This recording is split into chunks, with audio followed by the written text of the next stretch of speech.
സൂര്യപ്രകാശം മാത്രം പോരാ. 2 കൊരിന്ത്യർ ലേഖനം 8:1-15 വരെ. ധ്യാനത്തിനായിട്ട് 2-ാം വാക്യം.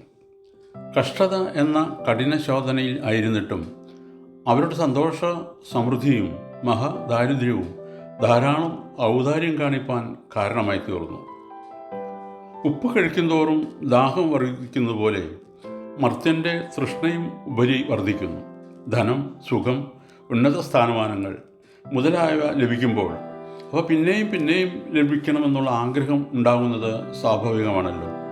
ഇങ്ങനെയുള്ളവർക്ക് ജീവിതത്തിൽ നേരിടേണ്ടി വരുന്ന കഷ്ടതകളും വേദനകളും പ്രതികൂല സാഹചര്യങ്ങളും എന്തുകൊണ്ടുണ്ടാകുന്നു എന്ന് പലപ്പോഴും മനസ്സിലാക്കാൻ സാധ്യമല്ല.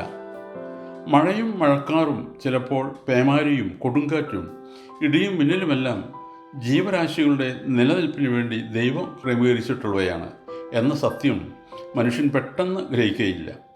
കണ്ണഞ്ചിപ്പിക്കുന്ന സൂര്യപ്രകാശത്തെ എന്ന പോലെ ധനത്തിൻ്റെയും സുഖസമൃദ്ധിയുടെയും പ്രകാശത്തെ എല്ലാവരും ഇഷ്ടപ്പെടുന്നു. എന്നും ആകാശം തെളിഞ്ഞിരിക്കണേ എന്നാണ് നമ്മുടെ പ്രാർത്ഥന. എന്നാൽ നാം ആഗ്രഹിക്കുന്ന പോലെ സൂര്യപ്രകാശം മാത്രം നൽകുകയാണെങ്കിൽ എന്താണ് സംഭവിക്കുന്നതെന്ന് ഒരു ദൃഷ്ടാന്തത്തിൽ കൂടി മനസ്സിലാക്കാം. ദക്ഷിണ അമേരിക്കയുടെ പടിഞ്ഞാറെ തീരത്ത് പസഫിക് മഹാസമുദ്രത്തിൻ്റെയും ആൻഡീസ് പർവ്വതത്തിൻ്റെയും ഇടയ്ക്ക് വീതി കുറഞ്ഞ് നീണ്ടുകിടക്കുന്ന സ്ഥലമാണ് ചിലി.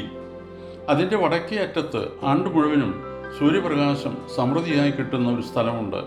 എല്ലാ ദിവസവും അതിരാവിലെ സൂര്യൻ പർവ്വത ശിഖരങ്ങളിൽ കൂടി കടന്നു വരുന്നു. ഉജ്ജ്വല തേജസ്സോടെ സൂര്യൻ പടിഞ്ഞാറോട്ട് ഉച്ചിയിലെത്തുമ്പോഴാണ് ആ പ്രദേശം സൂര്യപ്രകാശത്തിൽ മുങ്ങിക്കുളിക്കുന്നത്. ചൂടും വെളിച്ചവും ആ പ്രദേശത്ത് നിർലോഭം ലഭിക്കുന്നു. സായാഹ്നത്തിൽ മനോഹരമായ അസ്തമനം കാഴ്ചവെച്ചുകൊണ്ട് പസഫിക് സമുദ്രത്തിൽ സൂര്യൻ കുളിക്കാനിറങ്ങുമ്പോഴേക്ക് ചിലിയെ വാരിപ്പുണരുവാൻ ചന്ദ്രിക ഓടിയെത്തും. ഇങ്ങനെ പ്രകാശത്തിൻ്റെ കരങ്ങളിൽ ആ പ്രദേശം ഉറങ്ങുന്നു. മഴയില്ല, മാനത്ത് മഴക്കാറില്ല, ഇടിയും മിന്നലുമില്ല, ആറോ വെള്ളപ്പൊക്കമോ ഇല്ല. എന്തൊരു സുഖം! ഇതായിരിക്കും ഭൂമിയിലെ പർദീസ എന്ന് പലരും ഓർത്തേക്കാം. എന്നാൽ ജീവനുള്ള ഒന്നിനു പോലും പാർക്കാൻ പറ്റിയ സ്ഥലമല്ല അവിടം എന്നതാണ് വാസ്തവം. യാതൊരു പശ്ചാത്തലപ്പും അവിടെയില്ല. ഒരു പുൽത്തകിടി പോലും അവിടെ വളരുന്നില്ല. മനുഷ്യവാസ യോഗ്യമല്ലാത്ത വെറും ഒരു മരുഭൂമി.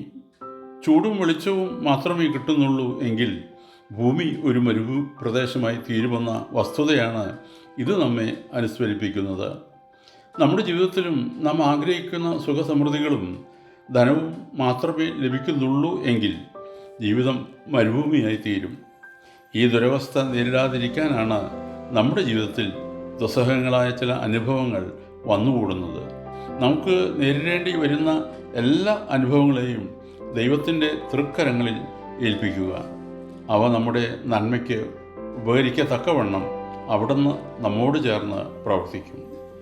ദൈവത്തെ കൂടാതെ സ്വന്തം സമ്പത്തിലും മറ്റുമുള്ള ദൈവാനുഗ്രഹങ്ങളിലും മാത്രം ആശ്രയിക്കുന്നവരുടെ ജീവിതത്തിൻ്റെ നാമ്പ് ചിലപ്പോൾ കരിഞ്ഞുപോയെന്ന് വരാം.